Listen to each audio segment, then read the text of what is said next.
എനിക്ക് ഏറ്റവും അധികം തോന്നുന്നത് റൈറ്റ് ഗൈഡൻസ് ആണെന്ന്. കാരണം എനിക്ക് ഒരു ബാക്ക്ഗ്രൗണ്ടും ഇല്ല. ഹ്യൂമാനിറ്റീസ് ബാക്ക്ഗ്രൗണ്ട് അല്ല.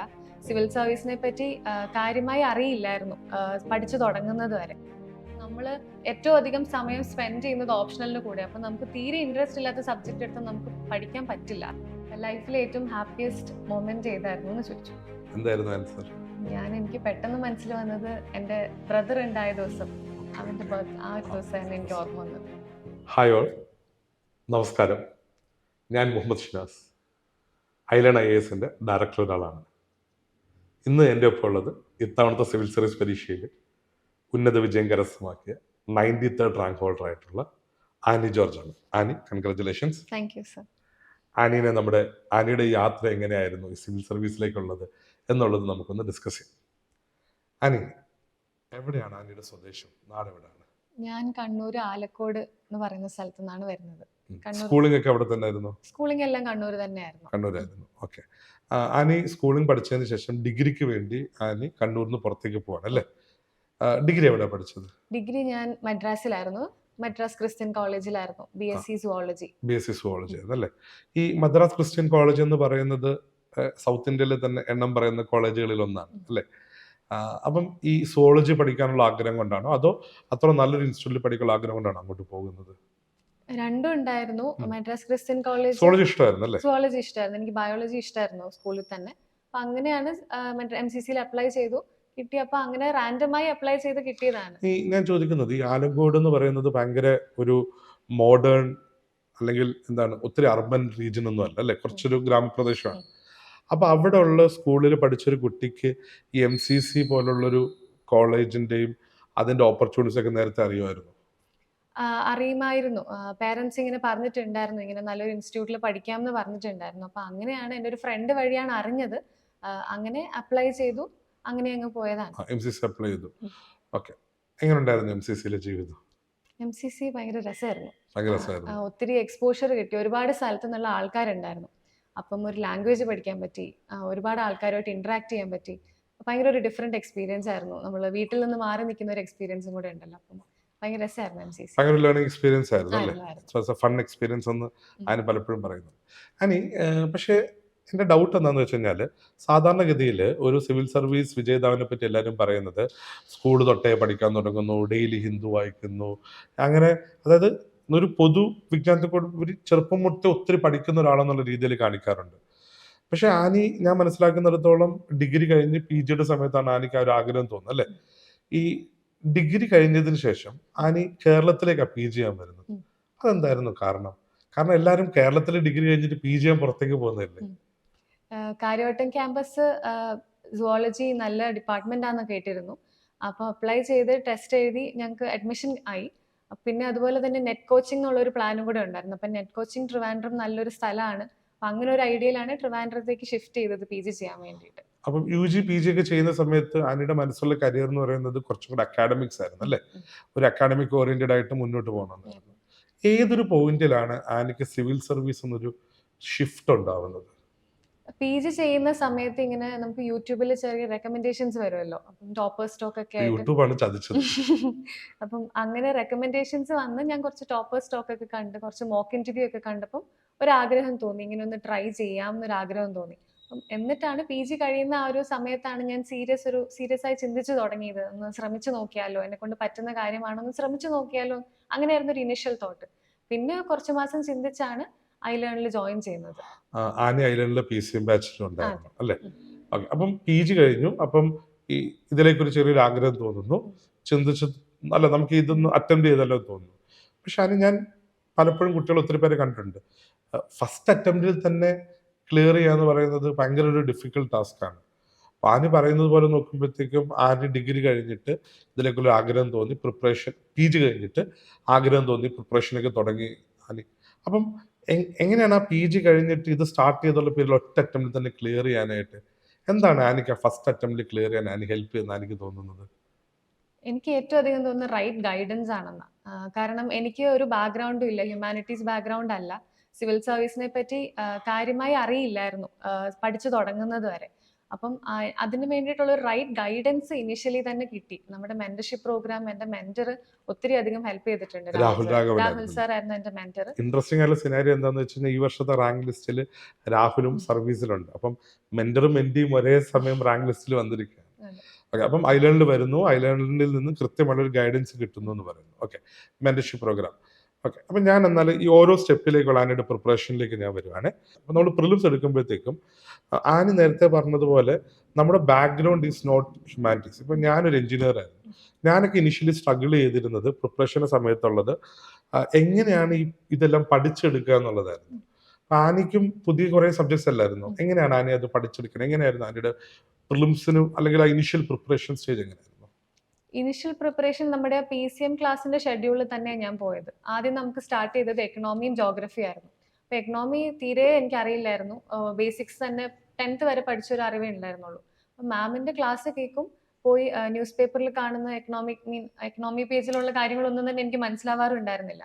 ക്ലാസ് കേട്ട് ചില റിസോഴ്സസ് വായിച്ച് അങ്ങനെയാണ് എക്കണോമി പഠിച്ചെടുത്തത്. ബേസിക് ഫൗണ്ടേഷൻ ബിൽഡ് ചെയ്ത് തന്നെയാണ് വന്നത്. അതുപോലെ തന്നെ ജോഗ്രഫി ആണെങ്കിലും NCERTs വായിക്കാൻ തുടങ്ങി. പ്രിപ്പറേഷൻ ഫാക്കൽറ്റീസ് പറയുന്ന റിസോഴ്സസ് അതേപോലെ ചെന്ന് വായിക്കുമായിരുന്നു. അപ്പം അങ്ങനെ ആ പ്രോസസ്സിനെ ട്രസ്റ്റ് ചെയ്ത് ഇനിഷ്യലി ആ ഷെഡ്യൂളിനനുസരിച്ച് തന്നെയാണ് പോയത്. നമ്മുടെ ക്ലാസ് ഏത് നടക്കുന്നു അതിന്റെ NCERTs പോയി വായിക്കും. എന്തെങ്കിലും അഡീഷണൽ റിസോഴ്സസ് പറ്റുവാണെങ്കിൽ പറ്റുന്നതെല്ലാം വായിക്കുമായിരുന്നു. അങ്ങനെയായിരുന്നു ഇനിഷ്യലി എൻ്റെ ഓർമ്മ ശരിയാണെന്നുണ്ടെങ്കിൽ ഓൾമോസ്റ്റ് എല്ലാ ക്ലാസ്സുകളിലും ആനി വരുമായിരുന്നു. ക്ലാസ്സൊന്നും അങ്ങനെ ബങ്ക് ചെയ്യാറില്ലായിരുന്നു. സബ്ജക്ട്സ് എല്ലാം കൃത്യമായിട്ട് അറ്റൻഡ് ചെയ്യുമായിരുന്നു. അപ്പം ഞാൻ ഒബ്സർവ് ചെയ്തൊരു ഫാക്ടർ എന്ന് വെച്ച് കഴിഞ്ഞാൽ ഈ പ്രോസസ്സിൽ ആനിക്കൊരു വിശ്വാസം ഉണ്ടായിരുന്നു അല്ലേ. അതായത് ക്ലാസ്സസ് എടുക്കുന്നു, ക്ലാസ്സിന് കറസ്പോണ്ടിങ് ആയിട്ട് നമ്മുടെ നോളജ് അഡ്രസ്സ് ചെയ്ത് കഴിഞ്ഞാൽ പിന്നെ അടുത്ത സ്റ്റെപ്പ് എന്നുള്ള ടെസ്റ്റ് സീരീസ് അങ്ങനെ. ഓക്കെ, അപ്പോൾ പ്രിലിംസിൻ്റെ പ്രിപ്പറേഷൻ സ്റ്റേജിൽ ക്ലാസ്സസ് കൃത്യമായിട്ട് ഫോളോ ചെയ്യുമായിരുന്നു, മെന്റർഷിപ്പ് കൃത്യമായിട്ട് ഫോളോ ചെയ്യുമായിരുന്നു. പക്ഷേ ഈ പ്രിലിംസ് പരീക്ഷയിൽ നമ്മളൊക്കെ ഏറ്റവും മേജർ ഒരു ചലഞ്ച് എന്ന് പറയുന്നത് നോളജ് മാത്രമല്ലല്ലോ, ടെസ്റ്റ് എന്ന് പറയുന്ന സംവിധാനം ഉണ്ടല്ലോ അല്ലേ. അപ്പം എങ്ങനെയായിരുന്നു ആ ടെസ്റ്റിനെ അപ്രോച്ച് ചെയ്തിരുന്നത്? ടെസ്റ്റ് എല്ലാം റെഗുലർലി എടുക്കുമായിരുന്നു. പഠിച്ചു അതായത് ഇവിടെ തീർന്നില്ലെങ്കിൽ വീക്കെൻഡ് ടെസ്റ്റ്, നമുക്ക് സൺഡേ ടെസ്റ്റ് ഉണ്ടായിരുന്നു. അപ്പം എല്ലാ സൺഡേ ടെസ്റ്റ് ഒന്നുപോലും ഞാൻ മിസ്സാക്കിയിട്ടില്ല. പഠിച്ചു കഴിഞ്ഞില്ലെങ്കിലും മാർക്ക് കുറവാണെങ്കിലും, മാർക്ക് കുറഞ്ഞ വിഷമവും, അപ്പം മെന്ററിനെ ഒന്ന് വിളിക്കും. പക്ഷെ എങ്കിൽ പോലും പഠിച്ചു കഴിഞ്ഞില്ലെങ്കിലും ടെസ്റ്റ് മിസ്സാക്കാറില്ല. കാരണം പല കുട്ടികളുണ്ടല്ലോ പഠിച്ചില്ല അതുകൊണ്ട് ടെസ്റ്റ് എടുത്തില്ല എന്നൊരു കാര്യം.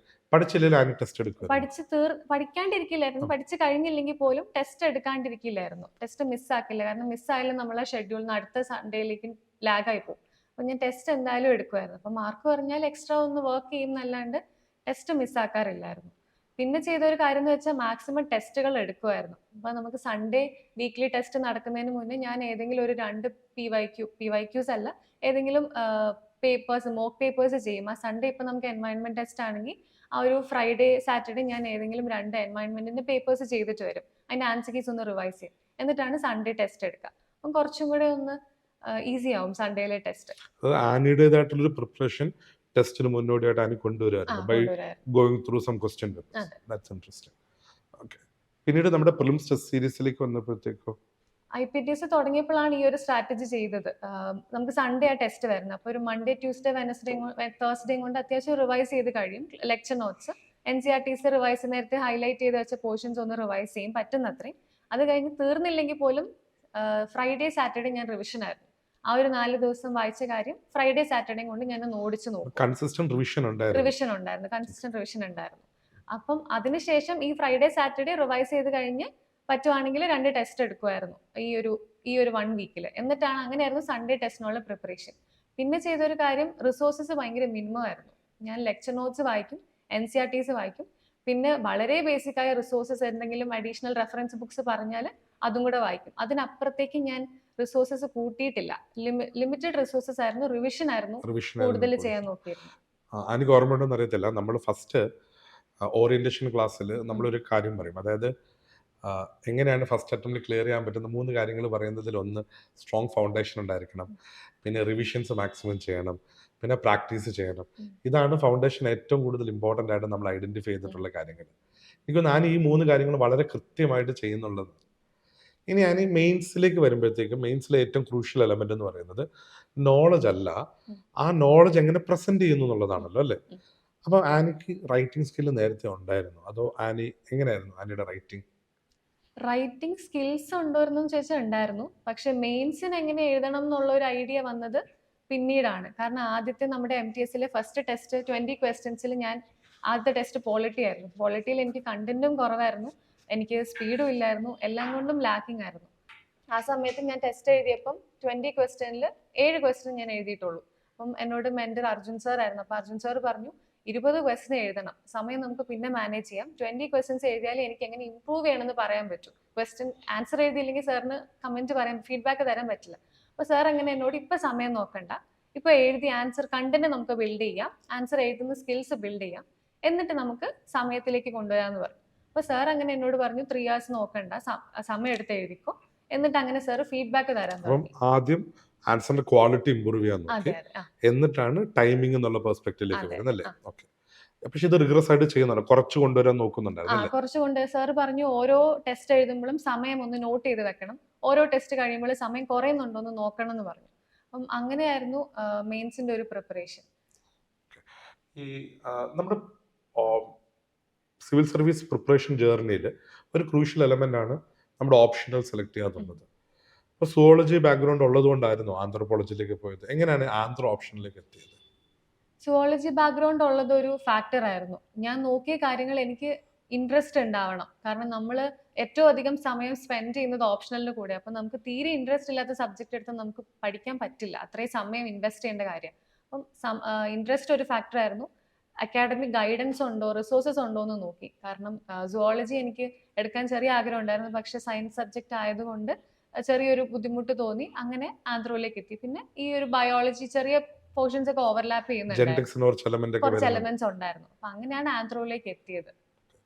ആൻഡ് ആന്ത്രോ ആ പ്രിപ്പറേഷൻ വാസ് അത് റൈറ്റ്ഫുൾ ചോയ്സ് ആയിരുന്നു അല്ലേ? അതെ, ആന്ത്രോ നല്ലൊരു ചോയ്സ് ചോയ്സ് ആയിരുന്നു ആയിരുന്നു. എന്ന് തോന്നുന്നു. Okay fine.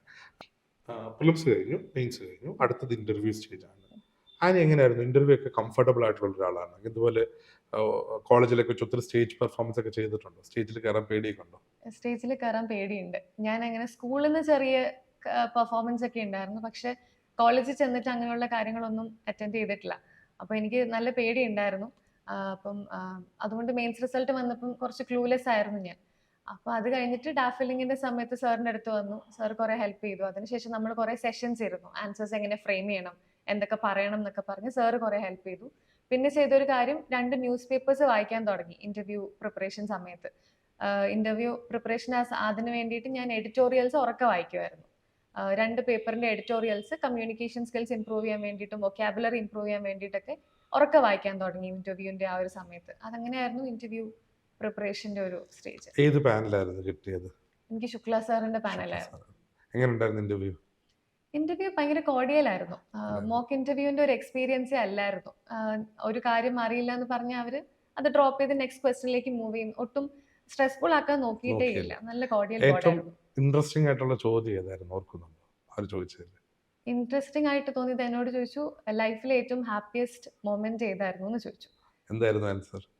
എനിക്ക് പെട്ടെന്ന് മനസ്സിൽ വന്നത് എൻ്റെ ബ്രദർ ഉണ്ടായ ദിവസം, ഓക്കെ അവന്റെ ഓക്കെ. ബർത്ത്, ആ ഒരു ദിവസമാണ് എനിക്ക് ഓർമ്മ വന്നത്. എത്ര വയസ്സുണ്ടായിരുന്നു എനിക്ക് അപ്പം? ഹൗ എനിക്കൊരു ഓൾഡ് വർ? 3-4 ഉള്ളൂ. എനിക്കൊരു ഡിസ്റ്റന്റ് മെമ്മറിയാ, പക്ഷെ എനിക്ക് പക്ഷെ പെട്ടെന്ന് പക്ഷെ ഒരു സിബ്ലിംഗ് നമ്മുടെ ലൈഫിലേക്ക് വരുമ്പോൾ ആ ഒരു ക്രൂഷ്യൽ ഉം. എലമെന്റ് ആണല്ലോ. ഞാന് ഒരു 2 to 3 സെക്കൻഡ്സ് ചോദിച്ചു ഒന്ന് ആലോചിച്ചോട്ടെ ആ എന്ന്. അപ്പൊ അത് കഴിഞ്ഞ് എനിക്ക് പെട്ടെന്ന് മനസ്സിൽ വന്ന അതാ, ഞാൻ പിന്നെ അത് തന്നെ പറഞ്ഞു. അല്ല, ആക്ച്വലി ഇങ്ങനെയുള്ള ചോദ്യം വരുമ്പോഴേ നമ്മളെ ഏറ്റവും കൂടുതൽ ഹാപ്പി ആയിട്ട് ട്രിഗർ ചെയ്ത എലമെന്റ് എത്ര ചെറുപ്പത്തിലാണെങ്കിലും ഉം. ഓർമ്മയിലേക്ക് വരുമെന്നാണ് ആൾക്കാർ അതെ. പറയാറുള്ളത്. ഈ ഞാൻ ഇനി കുറച്ചുകൂടെ സ്പെസിഫിക് ആയിട്ട് പ്രിപ്പറേഷൻ 1-2 കാര്യങ്ങൾ ചോദിക്കുന്നത്, നമുക്ക് മെയിൻസ് എക്സാമിനേഷന്റെ പേപ്പേഴ്സ് നോക്കുമ്പോൾ GS 1, 2, 3, 4 എസ് എ ഉം. അല്ലേ? ഇതിൽ എസ് എക്ക് ആനി എടുത്ത ഒരു ബേസ് സ്ട്രാറ്റജി എന്തായിരുന്നു മേജർ ആയിട്ട് ആനിക്ക് വേണ്ടി വർക്ക് ആയത്? എസ് എക്ക് ചെയ്യുന്ന വെച്ചാൽ ഒരുപാട് ടോപ്പേഴ്സ് എസ് എ വായിക്കുമായിരുന്നു. മെയിൻസിന്റെ പ്രിപ്പറേഷൻ സമയത്ത് ഡെയിലി ചെയ്യാൻ പറ്റിയില്ലെങ്കിൽ പോലും പറ്റുന്ന ദിവസം അത്രയും ടോപ്പേഴ്സ് എസ് എ വായിക്കും. അപ്പൊ നല്ല അനക്ഡോട്ട്സോ സ്റ്റോറീസോ ഒക്കെ കണ്ട് ഞാനത് എവിടെയെങ്കിലും നോട്ട് ചെയ്ത് വെക്കും. എസ് എയുടെ തലേന്ന് ഞാൻ ചെയ്ത ഒരേ ഒരു കാര്യം, ഞാൻ കളക്ട് ചെയ്ത് വെച്ചത് റിവൈസ് ചെയ്തു 2-3 വട്ടം. അപ്പൊ അപ്പം അങ്ങനെ അത് ഏതെങ്കിലും കൊണ്ടുവരാൻ പറ്റിയായിരുന്നു? രണ്ട് എസ്സേയുടെ ഇൻട്രൊഡക്ഷനും ഞാൻ ഇങ്ങനെ കളക്ട് ചെയ്ത 2 സ്റ്റോറീസ് ആയിരുന്നു, ടോപ്പേഴ്സ് സ്റ്റോറീസ് ആയിരുന്നു എഴുതിയത് രണ്ടിനും. GS 1 പേപ്പറിൽ GSന് എല്ലാത്തിനും തന്നെയും ഇതെല്ലാം ഞാൻ ഒരേ സ്ട്രാറ്റജി ആയിരുന്നു. ടോപ്പേഴ്സ് കോപ്പീസ് ഒരുപാട് വായിക്കുമായിരുന്നു. പല ഇൻസ്റ്റിറ്റ്യൂട്ടിന്റെ മാത്സ് കീസ് വായിച്ചിട്ടുണ്ട്, അതിനോട് കൂടെ ഞാൻ ടോപ്പേഴ്സ്, കാരണം ആ സ്ട്രക്ചർ ചെയ്യുന്നതും അവർ കൊണ്ടുവരുന്ന എക്സാമ്പിൾസും, ബിക്കോസ് അത് ഓൾറെഡി വർക്ക് ചെയ്ത കാര്യങ്ങളാണ്. അപ്പൊ നമുക്ക് അതിന് വേറൊരു പ്രൂഫ് വേണ്ട. കൃത്യമായിട്ട്, അതായത് ഒരു പുതിയ ഇന്നോവേഷൻ ഒന്നും വേണ്ടല്ലോ അല്ലേ? ഇല്ല. ഓൾറെഡി ടൈം ടെസ്റ്റഡ് ആയിട്ടുള്ള കാര്യങ്ങളുണ്ട്, ഉം. ടോപ്പേഴ്സ് എഴുതി മാർക്ക് മേടിച്ചിട്ടുണ്ട്. ഉം. നമുക്കതെങ്ങനെ കൃത്യം നമ്മുടെ രീതിയിൽ കൊണ്ടുവരാൻ നോക്കിയാൽ മതി. അതെ, ഞാനപ്പോ അങ്ങനെ എല്ലാ GS പേപ്പേഴ്സിനും ടോപ്പേഴ്സ് കോപ്പീസ് ഒരുപാട് റെഫർ ചെയ്തിട്ടുണ്ട്, ഒത്തിരി റെഫർ ചെയ്തിട്ടുണ്ട്. പഠിക്കാൻ മടിയുള്ള സമയം നമുക്ക് വായിക്കാൻ ഒരുപാട് എഫേർട്ട് വേണ്ടെന്നുള്ളത് കൊണ്ട് ഞാൻ പഠിച്ച് മടുക്കുമ്പോൾ രാത്രിയൊക്കെ ആകുമ്പോൾ ടോപ്പേഴ്സ് കോപ്പീസ് എടുത്ത് ചുമ്മാ അതിലൂടെ ഇങ്ങനെ കടന്നു പോകും. അപ്പം നല്ല പോയിന്റ്സ് കിട്ടുവാണെങ്കിൽ ഒന്ന് സ്ക്രീൻഷോട്ട് എടുത്ത് എവിടെയെങ്കിലും ഒന്ന് കളക്ട് ചെയ്ത് വെക്കുമായിരുന്നു. അപ്പം അത് ഒത്തിരി ഹെൽപ്പ് ചെയ്യാൻ അതെല്ലാം കുറെ യൂസ് ചെയ്തിട്ടുമുണ്ട് പേപ്പേഴ്സിൽ. GS 1, 2, 3 പോരല്ലോ എത്തിക്സ് അല്ലേ? ഉം. Ethics actually makes you to think. ഉം. എത്തിക്സിന്റെ പ്രിപ്പറേഷൻ എങ്ങനെയായിരുന്നു?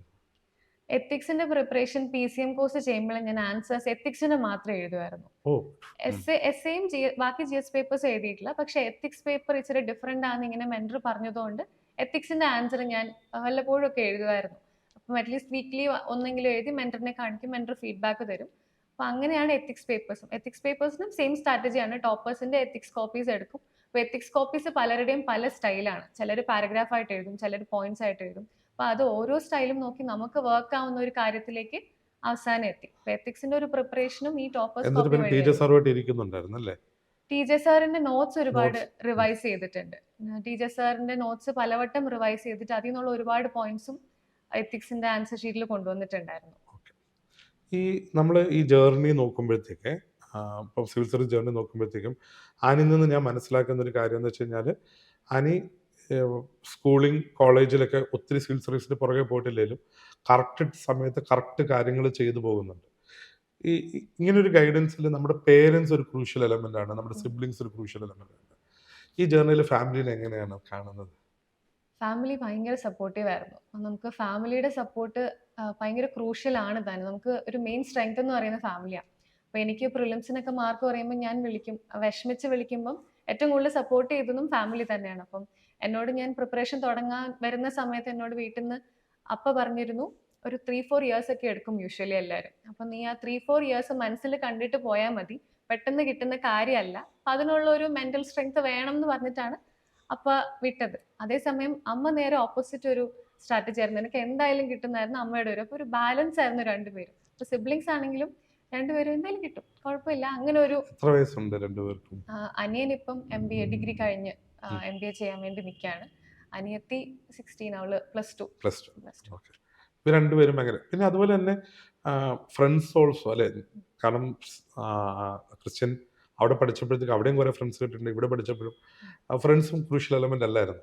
അതെ, ഫ്രണ്ട്സ് ഒരു ക്രൂഷ്യൽ എലമെന്റ് ആയിരുന്നു. ബിക്കോസ് നമുക്ക് ഒന്ന് ഭയങ്കര സ്ട്രെസ്ഡ് ഔട്ട് ആകുമ്പോൾ ഒന്ന് റിലാക്സ് ചെയ്യാൻ ഈ സോണിൽ നിന്നൊന്ന് പുറത്തു വരാൻ ഒരു അതെ help അതെ അല്ലേ? അതെ. നമുക്ക് യൂഷ്വൽ കാര്യങ്ങളല്ലാണ്ട് വേറെ കുറച്ച് ഫണ്ണായിട്ട് എന്തെങ്കിലുമൊക്കെ സംസാരിക്കാൻ വേണ്ടി വിളിക്കുന്നത് ഫ്രണ്ട്സിനെ ആയിരുന്നു. ഷൈലേണിലെ ഫ്രണ്ട്സും ഒത്തിരി ക്രൂഷ്യൽ ആയിരുന്നു. നമ്മളെ സപ്പോർട്ട് ചെയ്യാൻ വേണ്ടിയിട്ട് നമ്മുടെ എന്റെ കൂടെ PCM ബാച്ചിൽ ഉണ്ടായിരുന്ന ഫ്രണ്ട്സ് തന്നെ ഒത്തിരി ഒത്തിരി ഹെൽപ്പ് ചെയ്തിട്ടുണ്ട് എല്ലാവരും. ഞാൻ ഇതിലൊരു ഇൻട്രസ്റ്റിംഗ് സിനാരിയോ എന്താ പറഞ്ഞതെന്ന് വെച്ച് കഴിഞ്ഞാൽ, നമ്മൾ പലപ്പോഴും പ്രിപ്പയർ ചെയ്യുന്ന സമയത്ത് നമ്മൾ UPSCയുടെ സോണിലാണല്ലോ. നമ്മുടെ ഫ്രണ്ട്സും ഒക്കെ കുറെ പേര് UPSCയിൽ അസോസിയേറ്റ്, പുറത്തുനിന്ന് കുറച്ച് ഫ്രണ്ട്സ് ഉണ്ടെങ്കിൽ ആണ് നമ്മൾ ഈ സോണിൽ നിന്ന് പുറത്തു വരുന്നത്. അതെ. അത് ശരിയാണ് തീർച്ചയായിട്ടും. ആനിയുടെ ഈ ജേർണിയിൽ ഏറ്റവും കൂടുതൽ വർക്ക് ആയിട്ടുണ്ട് എന്ന് ആനിക്ക് തോന്നുന്ന കാര്യങ്ങൾ എന്തൊക്കെയാണ്? 3 കാര്യങ്ങൾ പറയാൻ പറ്റും ഏറ്റവും കൂടുതൽ വർക്ക് ആയെന്ന് ആനിക്ക് തോന്നുന്ന കാര്യങ്ങൾ. ഒന്ന് റിവിഷനാണ്. റിവിഷനാണ്. സെക്കൻഡ് റൈറ്റ് ഗൈഡൻസ് കിട്ടിയിട്ടുണ്ട്. മൂന്നാമത്തെ കാര്യം എനിക്ക് തോന്നുന്നു എൻ്റെ നീഡ്സ് മനസ്സിലാക്കി എനിക്ക് തന്നെ വർക്ക് ചെയ്യാനുള്ളൊരു എൻവയൺമെന്റ് ഉണ്ടായിരുന്നു. കാരണം ഈ ഇന്റർവ്യൂവിന്റെ സമയത്താണെങ്കിൽ ഈ ന്യൂസ് പേപ്പർ ഉറക്കെ വായിക്കുന്ന കാര്യം, കാരണം ഞാൻ സംസാരിക്കുമ്പോൾ ഇടയ്ക്ക് സ്റ്റക്ക് ആയി പോകാറുണ്ടായിരുന്നു. അപ്പൊ അങ്ങനെയാണ് ഞാൻ ന്യൂസ് പേപ്പർ ഉറക്കെ വായിക്കാൻ തുടങ്ങി. അപ്പം മെയിൻസിന്റെ സമയത്താണ് ചില സബ്ജക്ട്സ് ബാക്കിൽ വരുമ്പോൾ എനിക്ക് മനസ്സിലാവുന്നുണ്ട് ഞാൻ എവിടെയാണ് വർക്ക് ചെയ്യേണ്ടതെന്ന്. ആ ഒരു സെൽഫ് അനാലിസിസും ക്രൂഷ്യൽ ആയിരുന്നു. ഈ പ്രിപ്പറേഷൻ ജേർണി മൊത്തം നോക്കുമ്പോഴത്തേക്ക് ഞാൻ ഒബ്സർവ് ചെയ്യുന്ന ഒരു ഫാക്ടർ എന്താണെന്ന് വെച്ച് കഴിഞ്ഞാൽ, people thinks that this is rocket science and talking with you actually made me think it's not rocket science. കാരണം വളരെ ബേസിക് ആയിട്ടുള്ള കാര്യങ്ങൾ ആരും ചെയ്തിട്ടില്ല, പക്ഷേ ഒന്നുപോലും വിടാതെ തന്നെ ഇത് ചെയ്തിട്ടുണ്ടെന്നുള്ളതാണ്. ഫോർ എക്സാമ്പിൾ, കൃത്യമായിട്ട് അത് പ്രോപ്പർ ഗൈഡൻസ് കിട്ടണം, പ്രോപ്പർ ക്ലാസ്സസ് കിട്ടണം, ക്ലാസ് ഒന്നും മിസ് ഔട്ട് ആവാതെ കാണണം, ടെസ്റ്റുകൾ കൃത്യമായിട്ട് എടുക്കണം, ടോപ്പേഴ്സിൻ്റെ ആൻസർ കോപ്പീസും കാര്യങ്ങളും നോക്കണം, തൻ്റെ മിസ്റ്റേക്സ് എവിടെയാണെന്ന് വരുന്നതെന്ന് നോക്കുക, അത് കൃത്യമായിട്ട് അനലൈസ് ചെയ്യണം, പിന്നെ വളരെ ഒരു പോസിറ്റീവ് സ്പിരിറ്റ് വെക്കുക. ഈ 7 കാര്യങ്ങളും top 7 things to clear for exam. അത് ആനി കൃത്യമായിട്ട് ചെയ്തിട്ടുണ്ട്. Was it luck or was it your effort or was it almighty? എന്തായിരുന്നു? എല്ലാം കൂടെ ഒരു എഫേർട്ടായിരുന്നു. ഒരു കളക്റ്റീവ് എഫേർട്ട് ആയിരിക്കും. നമ്മുടെ കൂടെ ഉള്ളവരുടെ ആണെങ്കിലും, മെന്ററിന്റെ ആണെങ്കിലും, ഫാക്കൽറ്റീസിന്റെ ആണെങ്കിലും, ഫ്രണ്ട്സിന്റെ ആണെങ്കിലും, ഫാമിലിയുടെ ആണെങ്കിലും ഒരു കളക്റ്റീവ് എഫേർട്ട് ആയിരുന്നു. പിന്നെ ടീച്ചേഴ്സ് ഒരിക്കൽ ക്ലാസ്സിൽ പറഞ്ഞിട്ടുണ്ട്, സിവിൽ സർവീസസ് ക്ലിയർ ചെയ്യാൻ നിങ്ങൾ ഒരുപാടൊന്നും ചെയ്യേണ്ട, ഏറ്റവും സിമ്പിളായ ബോറിംഗ് ആയ കാര്യങ്ങൾ ഡെയിലി ചെയ്താൽ മതി എന്ന് സാർ ഒരിക്കൽ ക്ലാസ്സിൽ പറഞ്ഞിട്ടുണ്ട്. എനിക്ക് തോന്നുന്നു അത് തന്നെയാണ് ഏറ്റവും സിമ്പിളായ കാര്യങ്ങൾ. പക്ഷെ നമ്മൾ ഡെയിലി ചെയ്യുമ്പോൾ നമുക്കത് ബോറടിക്കും. പക്ഷെ ആ കാര്യം റിപ്പീറ്റഡ്ലി ചെയ്യുമ്പോഴാണ് എനിക്ക് തോന്നുന്നു നമുക്കൊരു ഗ്രോത്ത് കൺസിസ്റ്റൻസി വരുന്നത്. ആ ഒരു ഗ്രോത്ത് വരുന്നത്. എനിക്ക് തോന്നുന്നു അത് തന്നെയായിരുന്നു ഞാൻ ചെയ്തതെന്നും തോന്നുന്നു. Okay. Annie is an inspiration to many people in many sense. One is that someone who doesn't has a lot of background on civil service is coming and getting this. Second, you are doing it in the first attempt itself. And third, you are coming from not very urban area, rural area എന്നാണെങ്കിലും you are making it possible. ഇതുപോലെ ഒത്തിരി students all over India ഉണ്ട്. അപ്പം എന്താണ് ആനിക്ക് അവർക്ക് കൊടുക്കാനുള്ള ഒരു direction? ആനിയുടെ ഒരു, അതായത് ആനി ഉപദേശിക്കാന്നല്ല ഞാൻ പറയുന്നത്, ആനിക്ക് വർക്കൗട്ട് അത് എന്താണെന്ന് അവരോട് പറയാനുള്ളത്, ഫസ്റ്റ് അറ്റംപ്റ്റേഴ്സിന് പറയാനുള്ളത് എന്താണ്? എനിക്ക് തോന്നുന്ന കൺസിസ്റ്റൻസി തന്നെയാണ് ഇമ്പോർട്ടൻറ്റ് തോന്നുന്നു. കൺസിസ്റ്റൻസിയും ഡിസിപ്ലിനും. നമ്മൾ ഈ സെയിം കാര്യം റുട്ടീൻലി ചെയ്യുമ്പോൾ നമുക്ക് ഭയങ്കര മടുപ്പാണ്. എസ്പെഷ്യലി റിവിഷനൊക്കെ നല്ല മടുപ്പാണ്. അപ്പം ആ കൺസിസ്റ്റൻസി കീപ്പ് ചെയ്താൽ, ആ ഡിസിപ്ലിൻഡ് ആയിട്ട് നമ്മൾ ആ ഒരു റുട്ടീൻ ഫോളോ ചെയ്താൽ എനിക്ക് തോന്നുന്നു നമുക്ക് എക്സാം ക്രാക്ക് ചെയ്യാൻ പറ്റും. അതാണ് എനിക്ക് തോന്നിയ കാര്യം. Actually talking with Annie takes us back to one of the basics we had. ഞങ്ങളൊക്കെ പ്രിപ്പറേഷൻ തുടങ്ങുമ്പോൾ ഏറ്റവും ബേസിക്സ് ആയിട്ടുള്ള കാര്യങ്ങളാണ് ഞാൻ ഈ പറഞ്ഞതൊക്കെ. അതിപ്പോഴുള്ള സ്റ്റുഡൻസിന് ഇതേ സെയിം കാര്യങ്ങൾ തന്നെയാണ് വർക്ക് ചെയ്യുന്നത്. So I would really like to thank Annie to bring it to the ground. ഇതെന്തോ വലിയൊരു സംഭവം ഒന്നുമല്ല. ആനിയുടെ ആ കൺസിസ്റ്റൻസിയും ആനിയുടെ ആ ഒരു കണ്ടിന്യൂസ് എഫേർട്ടും സെൽഫ് അനാലിസിസ് ഒക്കെ വർക്കുണ്ട്. But this could be done by many with the proper guidance.